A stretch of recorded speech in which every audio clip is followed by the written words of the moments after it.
যখন তোমাদের কারো নফস পানি পান করার জন্য আবদার করে তখন তাকে কিছুক্ষণ অপেক্ষা করতে দাও।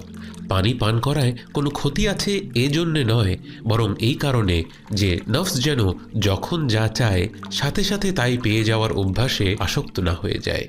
কথাগুলো বলেছেন সিদি আবদুল্লাহ হুসাইন আর রাকি, যিনি আনুমানিক ১৬৩৫ ইংরেজিতে ইন্তেকাল করেছিলেন।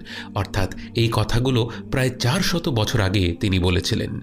আজ একবিংশ শতাব্দীতে এসে ইনস্ট্যান্ট গ্র্যাটিফিকেশনের মোহজালে বন্দী হয়ে আমরা তার কথার গুরুত্ব হাড়ে হাড়ে টের পাই।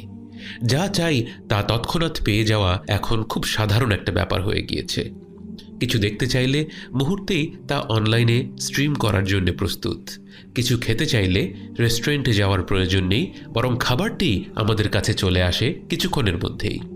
একটু বোর্ড হলে সোশ্যাল মিডিয়া অ্যালগোরিদমে বয়ে আসা ডোপামিনের অবিরাম স্রোতে নিজেদের ভাসিয়ে দিতে পারি নিমিষেই। আমরা এমন একটা সময় বাস করি যখন আমরা সত্যি আমাদের নফসের দাসে পরিণত হয়েছি। এই অবস্থা থেকে মুক্তি পাওয়া আমাদের জন্য অত্যাবশ্যক। আর এর শুরু হতে পারে সিদি আবদুল্লাহর সহজ এই পরামর্শ থেকে, নফসকে কিছুক্ষণ অপেক্ষা করান। এমনকি তা যদি শুধুমাত্র এক গ্লাস পানি পান করার ইচ্ছেই হয়, তবু তার সঙ্গে সঙ্গে পূরণ করবেন না।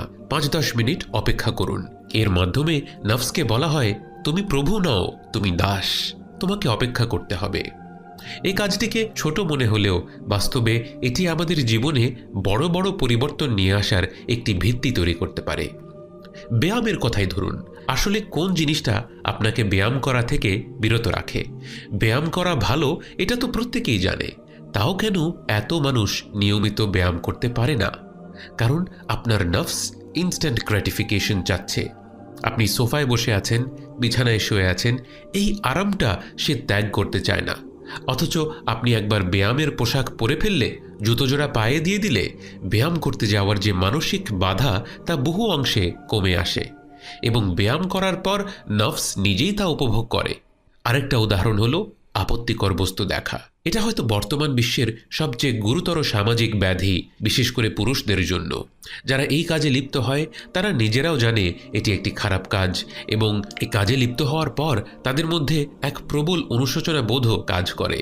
কিন্তু তারা নফসের দাস হয়ে যাওয়ায় দুর্বল একাকী মুহূর্তগুলোতে তারা এক প্রকার অক্ষমতা অনুভব করে।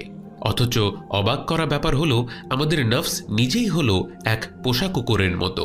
আমরা তাকে যেভাবে ট্রেনিং দেব সে সেভাবেই আচরণ করবে।